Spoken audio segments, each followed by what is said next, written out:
បាទសូមក្រុមសូមជម្រាបសួរតារាជនរបស់សកម្មក្នុងច័ន្ទថ្ងៃនេះមកបង្ហាញ Counter ជើងដុតជូនទៅដល់បងប្អូនទៀតហើយដែលចង់បានប្រភេទបែបធម្មជាតិ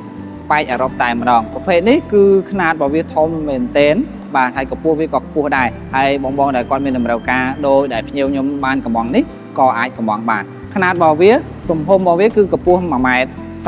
បាទជាប្រភេទគេហៅ Counter ក៏បានឬក៏គេហៅតុកមីនីបាក៏បានដែរដោយសារប្រភេទនេះគឺយើងប្រើជាមួយនឹងកៅអីកម្ពស់78ប្រភេទនេះគឺគេហៅ Sky Bar សម្រាប់ដាក់កន្លែង Sky Bar អញ្ចឹងអីវ៉ាន់អីផ្សេងគឺយើងអាចដាក់នៅផ្នែកខាងក្រោមបានហើយຂະຫນាតរបស់វាຂະຫນាតហុកកម្ពស់ 1.30 ម៉ែត្របដោយវាចំពោះអាវ័យនេះគឺបដោយវា 2.8 ម៉ែត្រហើយចំពោះបដោយផ្នែកខាងនោះវិញគឺត្រឹមតែ 2 ម៉ែត្រទេអញ្ចឹងចំពោះបងដែលចង់បានប្រភេទ Counter ឬក៏ប្រភេទគេហៅថាតុកមីនីបាបាទប្រភេទដាក់អីវ៉ាន់ផ្សេងសម្រាប់ទទួលភ្ញៀវនៅ Sky Bar អាចកំងបានសាច់ឈើរបស់យើងដូចបងបានឃើញអញ្ចឹងយើងធ្វើជាប្រភេទ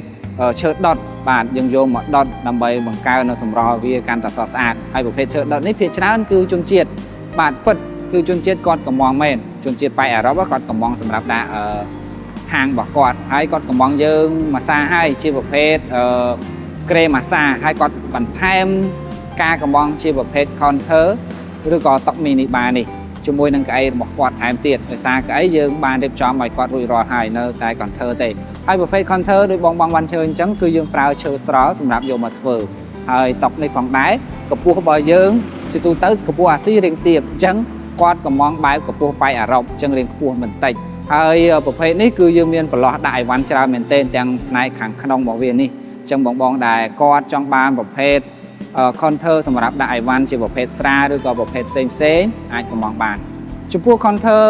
នេះផងដែរបើសិនជាបងចង់បានម៉ូតនឹងក៏បានបងចង់បានម៉ូតផ្សេងក៏បានអាចសាកសួរព័ត៌មានបន្ថែមមកកាន់យើងខ្ញុំបានតម្លៃវិញគឺសមរម្យទេបាទបើសិនជាបងទិញកាន់តែច្រើនយើងផ្ដល់ជូនតម្លៃកាន់តែពិសេសមួយវិញទៀតចំពោះកៅអីបើសិនជាបងចង់បានកៅអីឲ្យស័ក្តិសមជាមួយនឹង Counter របស់បងក៏អាចកំងបានពីខាងយើងខ្ញុំដែរសម្រាប់ព័ត៌មានបន្ថែមមកអាចមកកាន់ទីតាំងយើងដោយផ្ទាល់ឬក៏ទំនាក់ទំនងតាមរយៈ Facebook Page ទាក់ទងតាមរយៈលេខទូរស័ព្ទក៏បានដែរអរគុណច្រើនជម្រាបលា